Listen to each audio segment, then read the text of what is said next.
Hello guys, Tanvir BD টেকনোলজিতে আপনাদের সবাইকে স্বাগত জানাচ্ছি। আমি তানভীর আলম বন্ধু। চ্যানেলটি এখনও সাবস্ক্রাইব করেন, অবশ্যই চ্যানেলটি সাবস্ক্রাইব করবেন। আমি আজকে পার্ট 2 দেখাবো যে কীভাবে আগামী একটাতে অর্থাৎ আগের ভিডিওতে আমি দেখিয়েছি কীভাবে আপনারা এক্সাম ডাউনলোড করবেন। এরপর আমি আজকে দেখাবো যে কীভাবে ওয়ার্ডপ্রেস ফাইলটা আপনারা ডাউনলোড করে নেবেন। তার জন্য আমি সরাসরি এখানে গুগলে অর্থাৎ ক্রোমে গিয়ে আমি ওয়ার্ডপ্রেস তারপর ওয়ার্ডপ্রেসটা আমি ডাউনলোড করব। এর জন্য এখানে প্রথম যেটা আছে এটাতে ক্লিক করব।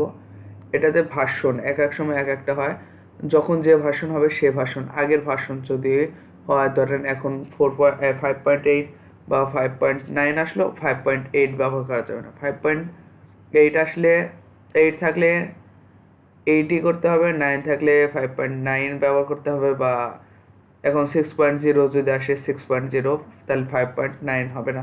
এরপর এখানে ক্লিক করে দেবেন। তারপর এখান থেকে দেখুন আমার লেটেস্ট যে ভার্সনে যে 19 MB এটা ডাউনলোড হওয়া শুরু হয়ে যাবে। আমি এভাবে আপনারা ওয়ার্ডপ্রেসটা ডাউনলোড করবেন। এটা আমার ছিল দ্বিতীয় পর্ব।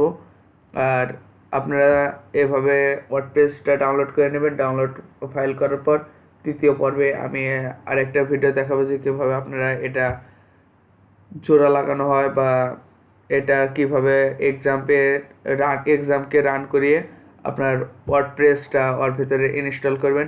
এই বিষয়ে আমি তৃতীয় ভিডিও দেবো, চতুর্থ, এভাবে বিভিন্ন ধরনের ভিডিওগুলো আমি প্রতিনিয়ত আপলোড করতে থাকবো। যারা চ্যানেলটি সাবস্ক্রাইব করেননি সাবস্ক্রাইব করে রাখবেন, এবং আমার প্লে লিস্টটা আমি সুন্দরভাবে সাজিয়ে দেব। ধন্যবাদ সবাইকে আমার ভিডিও দেখার জন্য।